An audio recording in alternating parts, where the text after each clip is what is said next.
Hello, good morning again mga sukis kanginan ano. Ito na yung palaka ko na niluto with pinya. Kaya ito ilulunod ko na itong pinya. Yan, kasi medyo tuyo na rin. Yan.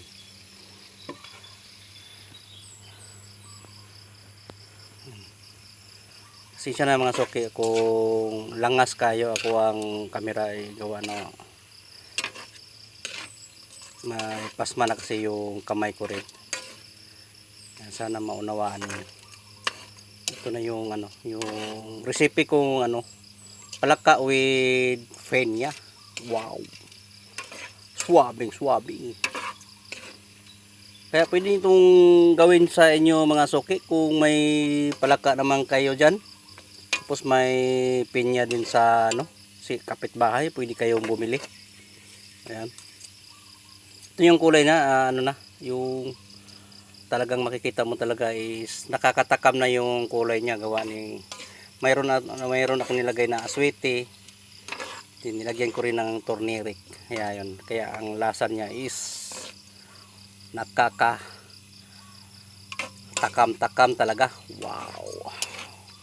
Ipakupsan na lang natin to mga sukis kahanginan para sa ganun is mapinis na. Ito yung niya.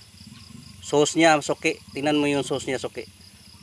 Hindi siya palaka kung tingnan natin Parang siya parang manok or baka or baboy, parang ganun. Ayun nagdilaw-dilaw pa yung niya. Sauce niya. Yun nga sabi nila sauce pa lang is ulam na.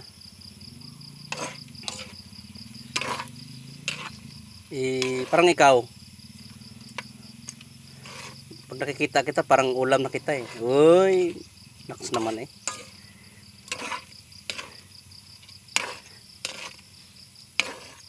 kakainggit naman. Wow. Anong hula nyo mga suki? Palaka ba ang tingin nyo? Tingnan nyo nga maigi. Ayan, kung palaka ba ang tingin nyo. Baka mga sabihin nyo adobong chicken ha. Hindi po, palaka po ito. Kulak-kukak. Yung palakang bullfrog kung tawagin.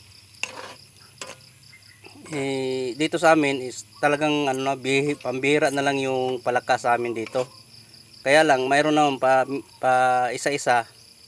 Kukunti lang. Kung may tiyaga ka lang, talagang makakahuli ka. Kung hindi ako hinatira ng kaibigan ko, hindi ako nakatikim ng palaka ngayon. Kasi how many years na rin ako na hindi nakakatikim ng palaka. Sa totoo lang. Kasi gawa ng pambihira na nga lang yung mga palaka rito sa amin. Mayroon naman pero hirap pulihin. Kasi napakailap na nila. Ayan mga suki. Mukhang mukhang malapit na. Nagalaway-laway na nga ako Suwabing. Kaya mga suki, pwede nyo itong gawin ganito. Ayan. Palaka with pineapple. Para naman hindi nakakasawa kasi adobo lang naman natin ang madalas makikita nito Adobo sa susunod magluluto ako ng nito kaldereta kung marami akong makukuhang palaka or mabili. Binili ko kasi to. Buti na lang mayroon silang huli. Kasi noon ko pa sinabi noon pa ako nag-request kung kailan kayo magkapalaka kasi bibilhin ko nga. Ito na. Pakupsan na lang natin to mga sukis kanginan Okay, hanggang dito na yung video ko mga sukis kanginan. Thank you for watching. Sa hindi pa nakapag-follow dyan, paki-follow na lang. Tsaka react, comment. Okay. Mabuhay tayo mga sukis kanginan Nasa 8.6 na tayo ngayon. Okay, salamat. Hanggang dito na lang. Bye-bye.